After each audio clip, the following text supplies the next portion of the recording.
સુરતની સલાબતપુરા પોલીસ દ્વારા અનાથ બાળકીઓને પવિત્ર ઉત્સવ નવરાત્રિના ગરબે રમવાનો અવસર પ્રાપ્ત કરાવ્યો. સલાબતપુરા પોલીસ સ્ટેશનના પ્રાંગણમાં નવરાત્રિના ગરબે રમવાનો અવસર પ્રાપ્ત કરાવ્યો. 50 દીકરીઓ સાથે પોલીસના કર્મચારી પણ ગરબાના તાલે ઝૂમ્યા. આ અવસરે ડીસીપી, એસીપી અને પોલીસ ઇન્સ્પેક્ટર તેમજ સમાજ સેવીઓ ઉપસ્થિત રહ્યા હતા. આજે સલાબતપુરા પોલીસ સ્ટેશનના પ્રાંગણમાં ઢીંકા ચીકા ચાર્લી એ નાની દીકરીઓ માટેની એક સંસ્થા છે કે જે દીકરીઓના મા બાપ તરીકે બંને જયરૂપભાઈ અને એમની આખી ટીમ છે, ડોલીબેન બંને, અને સાથે અમારા ધર્મેશભાઈ, આ બધાની ટીમ જેમના મા બાપ તરીકે એમનું કાળજી રાખે છે.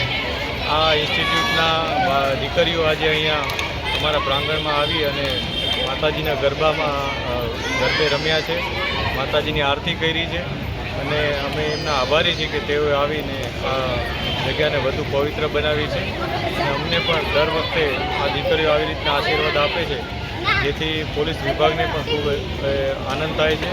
અમે પણ આજે વધુ પ્રતિબદ્ધતા દર્શાવીએ છીએ કે આ દીકરીઓની અને શહેરમાં જેટલી પણ દીકરીઓ છે એમની સેફટી માટે અમે પૂરેપૂરા પ્રયાસ કરશું, અને અમને એટલી શક્તિ આપે કે અમે એમાં સફળ થઈએ. આ સાથે નવરાત્રિની તમામને ખૂબ ખૂબ શુભકામનાઓ છે, અને ખૂબ જ સારી રીતના ઉલ્લાસથી સેફટીથી આ તહેવાર ઉજવાય એવી બધાને વિનંતી અને શુભકામનાઓ છે.